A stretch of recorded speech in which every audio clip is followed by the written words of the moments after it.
Our topic is one dimensional motion.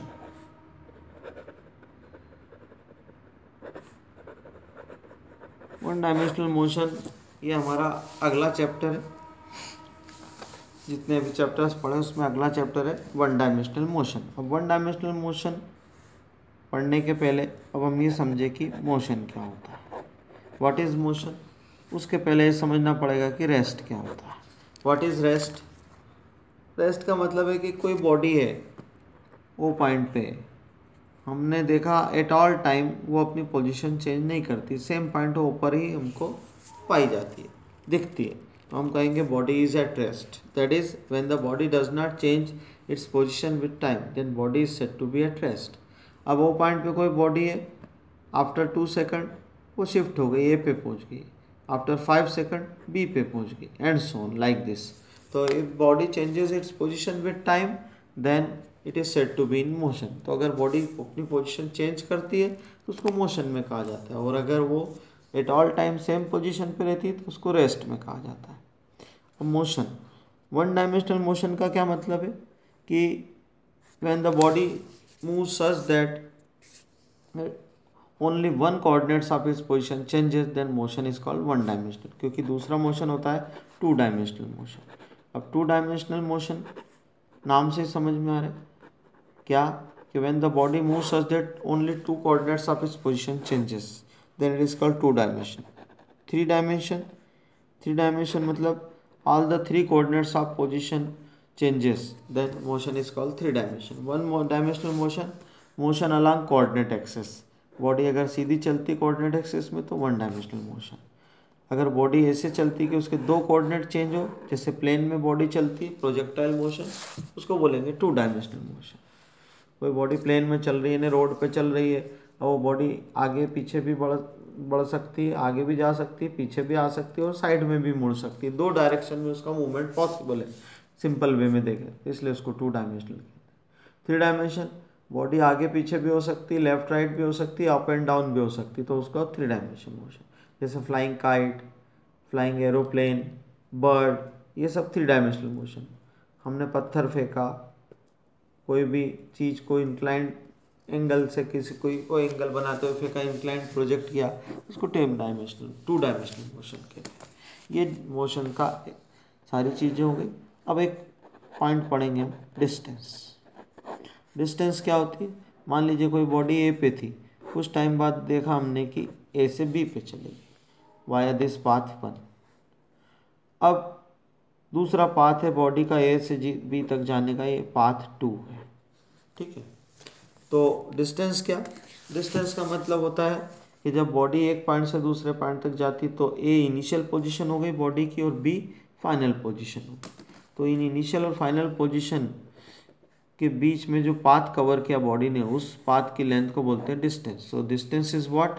Distance is the length of path covered by, travelled by या cover by the body between initial and final position. जैसे body A से B तक गई via one path, तो इस path A B की length को नाप लें, दैट इज डिस्टेंस। या ए से बी तक गई वाया 2 पाथ, तो इस कर्वेचर वाले पाथ को नाप लें, ये डिस्टेंस। ये डिस्टेंस की डेफिनेशन है, ठीक है। अब डिस्टेंस का यूनिट क्या होता है? डिस्टेंस का यूनिट होता है मीटर, ठीक। सिमिलरली एक और वर्ड होता है जिसको हम बोलते हैं डिस्प्लेसमेंट। अब डिस्प्लेसमेंट और डिस्टेंस में ज़्यादा फर्क नहीं। डिस्टेंस को एक पॉइंट और बोलेंगे कि डिस्टेंस को हम स्केलर क्वांटिटी बोलते हैं। मतलब डिस्टेंस नापने के लिए हमको डायरेक्शन की ज़रूरत नहीं पड़ती है, एक पोजीशन से दूसरी पोजीशन तक डिस्टेंस नापने के लिए हमको केवल ये बताना जरूरी कि दो पॉइंट के बीच की डिस्टेंस इसलिए इतनी है वाया दिस पाथ, इसलिए एक स्केलर क्वांटिटी। अब वो दूसरी क्वांटिटी होती है डिस्प्लेसमेंट। डिस्प्लेसमेंट क्या होता है? ए से बी तक बॉडी गई वाया 1 और 2 पाथ, तो इनिशियल और फाइनल पोजीशन के बीच की शॉर्टेस्ट डिस्टेंस को बोलते हैं displacement. The shortest distance between the initial and final position of the body is called displacement, and actually it is the shortest distance between initial and final position। अब ए से B तक one path से गई हो, या दूसरे path से गई हो, दोनों केस में ए और बी के बीच की, ए इनिशियल पोजीशन है, बी फाइनल पोजीशन है, इनके बीच की शॉर्टेस्ट डिस्टेंस फाइंड आउट करेंगे। दो पॉइंट दिए जैसे हमको, ए और बी की शॉर्टेस्ट डिस्टेंस निकालना तो इनके बीच में स्ट्रेट लाइन ज्वाइन कर दो, स्ट्रेट लाइन से इनको ज्वाइन कर दो, that is called shortest distance. तो displacement is the shortest distance between initial and final position.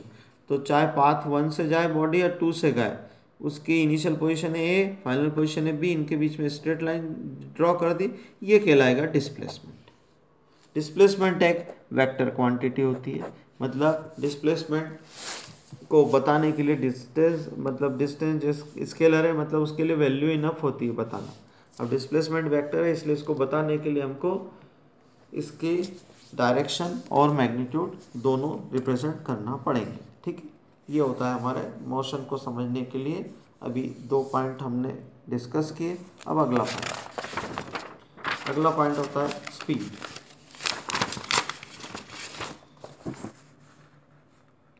अभी स्पीड क्या होती है भाई, ये हमने सब 9th में जो पढ़ा था उसी का रिवीजन है। ये स्पीड मतलब वही चीज़ रिपीटेड है, बस थोड़ा सा डिटेल में।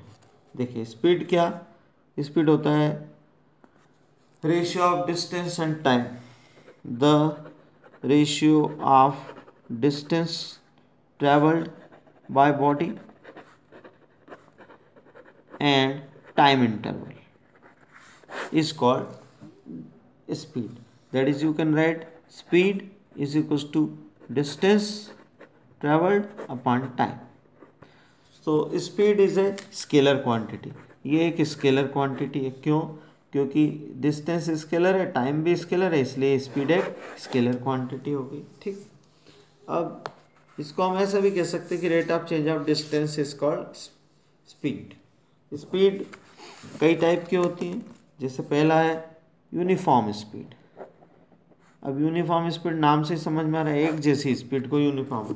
If the body covers equal distance in equal time then it is called uniform speed. Equal distance in equal time, तो यूनिफॉर्म स्पीड। अब नॉन यूनिफॉर्म स्पीड,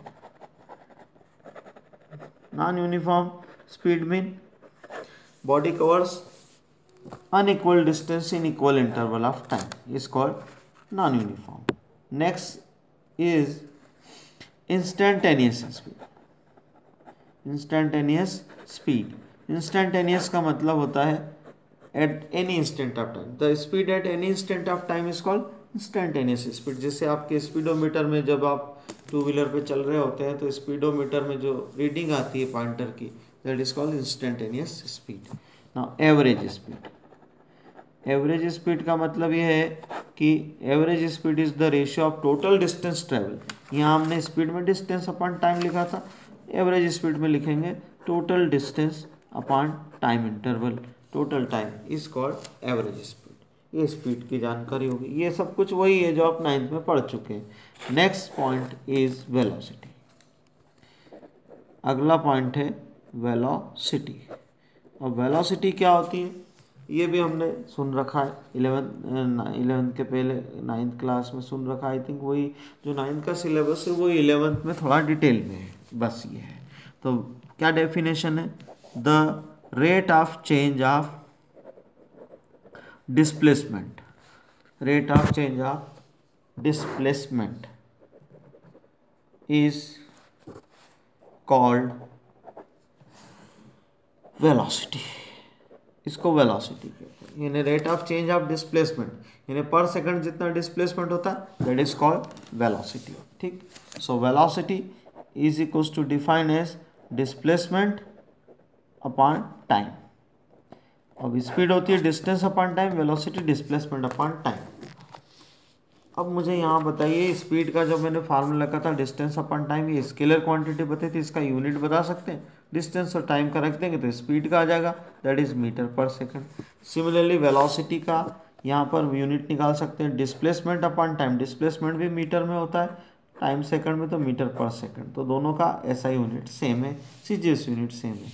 ये स्केलर एक ही वेक्टर डिस्प्लेसमेंट वेक्टर है, इसलिए वेलोसिटी भी एक vector quantity है। ये हो गया हमारा इस वेलोसिटी। अब वेलोसिटी को भी हम जैसे यहाँ स्पीड के बारे में लिखा था, ऐसा वेलोसिटी भी कई टाइप की हो सकती है। वेलोसिटी जैसे सबसे पहले हम बोले यूनिफॉर्म वेलोसिटी। यूनिफॉर्म वेलोसिटी का मतलब क्या हो गया, यूनिफॉर्म मतलब एक जैसी। If body covers equal displacement in equal time, then it is called uniform. Next is non-uniform. ये केवल सिंपल डेफिनेशन ही, नॉन यूनिफॉर्म वेलोसिटी. ये body has unequal displacement in equal time, then it is called non uniform. अगला instantaneous velocity, that is the velocity at any instant of time. किसी भी instant of time पे जो velocity हम major करेंगे, that is called instantaneous velocity. Now average velocity, it is the ratio of total displacement and total time. Average velocity, that is total displacement upon total time. This is the average velocity. Okay, that's all.